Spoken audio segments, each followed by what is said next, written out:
Welcome back ladies and gentleman. हम discuss कर रहे हैं बजट स्ट्रेटजी पेपर जो कि लीक हो गया था और फिर उसके बाद रिजेक्ट भी हो गया कैबिनेट से। Let me go to Suhail Sarfaraz साहब। सुहेल साहब, ये जो रेवेन्यू कलेक्शंस होती हैं, tax revenue collections at the end of the year, आपकी अब गालिबन एक रिसेंटली स्टोरी थी कि फेडरल टैक्स ओम्बड्समैन ने 2 मेजर इश्यूज़ रेस किए हैं विद FPR। वो क्या क्या इश्यूज़ हैं? जी, उसमें देखिए कि फेडरल टैक्स ओम्बड्समैन ने जो है वो साबिक चेयरमैन FBR सलमान सदीक के दौर में बहुत बड़े पैमाने पे रेवेन्यू फिगर्स में होने वाले घपले डिटेक्ट किए हैं। उसमें एक बहुत ही इंटरेस्टिंग चीज़ जो डिटेक्ट की है वो ये है कि 40 से 50 अरब रुपया जो है वो FBR ने पहले ही 2 मेजर जो टैक्स के यूनिट्स हैं, large tax payer unit Islamabad और LTU जो कराची का है, इन दोनों यूनिट्स ने जो है वो 40 से 50 अरब रुपया जो है वो पहले इकट्ठा करके टैक्स पेयर से और उसमें कलेक्शन को ज़्यादा दिखाया और उनको कुछ दिनों बाद जो है इसका रिफंड मिल गया। लेट मी सी कि मुझे ये समझ बात आ रही है कि जून में उन्होंने वो फिगर्स जो हैं वो कलेक्ट कर लिए, हालांकि उनको 1 जुलाई को करने चाहिए थे। तो वो 1 साल पहले, ताकि बजट में रेवेन्यू फिगर्स बेहतर लगें और बजट डेफिसिट जो है वो कम नजर आए। जी, उसमें उन्होंने इस तरह किया कि जून 30 तक जो है, क्योंकि उनका टारगेट पूरा नहीं हो रहा था। एडवांस इनकम टैक्स जो है सुहेल साहब वो हर मुल्क में होता है, पाकिस्तान में भी होता है। एडवांस इनकम टैक्स बिल्कुल जो है वो लॉ में है, लेकिन एडवांस टैक्स पहले से पकड़ लेना ये एक जो है वो बहुत पकड़ लेना जो कि जुलाई में पकड़ना चाहिए, जुलाई में, और बाद में उसका जो है वो रिफंड जो है इनको देना पड़ा। फेडरल टैक्स ओम्बड्समैन ऑफिस ने इसका बहुत ही सीरियस नोटिस लिया है और उन्होंने FBR को कहा है कि हमें ये बताया जाए कि large tax payer unit Islamabad दूर दराज की ब्रांचों में जो है वो पैसे कैसे डिपॉजिट कराए। कराची LTU ने जो है वो दूर ब्रांचेस में अमाउंट जमा कराया, तो इसकी उन्होंने ताकि उसमें कोई ताकि जो है वो किसी को पता ना चल सके कि कराची में तो सबकी नजर है, तो अगर एक छोटी दूर ब्रांच में है तो ओके। तो इस तरह के जो है ये घपले जो है वो पहली मर्तबा federal tax ombudsman purposely done. ये घपला मतलब है कि ये हमेशा से जो है ये फिगर में जो हेरा फेरी है ये FBR जो है ये करता है, लेकिन ये पहले किसके कहने पे करता है? ये जाहिर है कि इसके अंदर जो है वो मिनिस्ट्री ऑफ फाइनेंस जो है उसकी मर्जी के बगैर FBR इस तरह नहीं कर सकता। फिर फील्ड फॉर्मेशन में जितने भी रीजनल टैक्स ऑफिसेज या ख़ास तौर पे LTU इस्लामाबाद और कराची, वो भी जो है वो FBR चेयरमैन और कंसर्न्ड ऑफिशियल्स की बगैर नहीं कर सकते।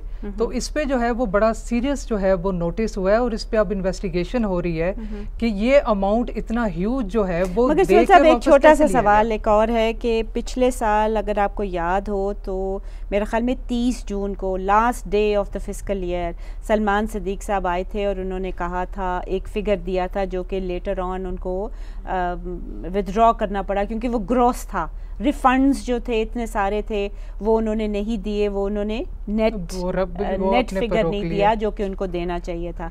उस इन्वेस्टिगेशन का क्या बना? अब तो काफ़ी देर हो गई है। जी, उस वक़्त जो है वो साबिक चेयरमैन सलमान सदीक ने जो है वो काफ़ी शोर मचाया कि हमने जो भी अफसरान इसमें इन्वॉल्व थे उनके खिलाफ एक्शन लिया। लेकिन अभी भी वो अफसरान वो क्या कर रहे हैं? अभी भी वो उनमें से बाज़ अफसरान जो हैं वो फील्ड में मुख्तलिफ पोजीशंस पे लगे हुए हैं और इसी इशू से मुतल्लिक जो है वो फेडरल टैक्स ओम्बड्समैन ऑफिस ने जो है वो एक्शन लिया है और इसकी बाकायदा इन्वेस्टिगेशन हो रही है। लेकिन FBR के अपने लेवल पे सिर्फ खामोशी हो गई है, इसके अलावा कुछ नहीं। तो ये जो नेक्स्ट साल के फिगर्स बजट में दिए गए हैं, ये जो बजट स्ट्रेटजी पेपर में नेक्स्ट साल के रेवेन्यू के फिगर्स जो दिए गए हैं, क्या इसमें अब आप उसमें देखिए कि उसमें बहुत ही एक अजीब चीज़ है कि जो उसमें टैक्स टू GDP रेशो जो है वो मौजूदा करंट फिस्कल में 10% से ज़्यादा जो है वो दिखाने की बात की गई है, जबकि इस वक्त टैक्स टू GDP रेशो इतनी तेज़ी से कम हो रही है कि वो 8.5 8.6 पे आ गई है। तो ये तो बिल्कुल समझ से बाहर है कि ये फिगर किस बेसिस पे बनाए गए, किस तरह बनाए गए और इतनी हाई प्रोजेक्शंस, इतनी हाई वो कैसे की गई? ये कोई और मुल्क आपके दिमाग में आता है जो जिसकी 8.5 से भी कम हो? रीजन में तो कोई नहीं है। अफगानिस्तान का ना कीजिए, because Afghanistan is under civil war बेचारों के। देखिए आपके पास ना 2 ऑब्वियसली टूल्स होते हैं रेवेन्यू कलेक्शन के। डायरेक्ट टैक्सेशन, FBR और इनडायरेक्ट टैक्सेशन जिसको आप बोलते हैं। FBR टैक्सेशन जो जिसको डायरेक्ट, जिसको हम 8.5% कह रहे हैं, उसके साथ साथ अगर आप इनडायरेक्ट टैक्सेस देखें तो उनकी भरमार चलती आ रही है। और जब हम ये कहते हैं कि आपके पास जो टोटल NTN रजिस्टर्ड 180 मिलियन, अब तकरीबन हमारी पॉपुलेशन है सिर्फ 2.5 मिलियन है, तो वो शायद हम एक मिसकंसेप्शन है। अगर आपका एक सड़क पे भीख मांगने वाला बेचारा जो है वो भी जाके कहीं से कोई भी चीज़ लेता है जिस पे सेल्स टैक्स होता है, उस पे 17%, 16.5% वो GST जो है उस पे पे कर रहा है।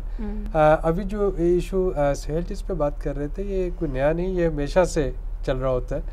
और उसमें ये होता है जैसे आपके मार्केटिंग टीम्स को जब टारगेट मीट करने होते हैं मुख्तलिफ डेडलाइंस पे, तो वो बाय हुक और क्रुक ट्राई करते हैं कि उस क्वांटिटेटिव फिगर को अचीव कर लें। ना सिर्फ ये कि इसमें रिफंड नहीं दिए गए, बल्कि मेरे पास इस तरह की इन्फॉर्मेशन भी हैं कि बहुत सी पब्लिक सेक्टर एंटरप्राइजेज जो कि अदरवाइज लॉस में जारी होती हैं, उनसे पैसे जो हैं वो बाकायदा ले लिए जाते हैं और ना टैक्स उनसे सिंपल ये कहा जाता है कि अच्छा भाई ये 10, 20, 50, 60 लाख रुपये जो है उसके वो चेक दे दिया जाए, और उनको नेक्स्ट डेट का जो है चेक वो पहले से अदा कर दिया जाता है। So sir, just a quick question from you, 2011-2012 जो करंट ईयर है उसके बजट में 2069 बिलियन रुपीस रेवेन्यू कलेक्शन है। उन्होंने कहा है कि एक्चुअल भी जो है वो यही फिगर होगा। यू डोंट एग्री और डू यू एग्री? नहीं, उसमें जो है वो डेफिनेटली जो है वो एक्चुअल और उसमें फ़र्क तो होगा। जी बिल्कुल जो है उसमें फ़र्क है। इसी के साथ ख़वातीन छोटी सी ब्रेक लेते हैं। Stay with us.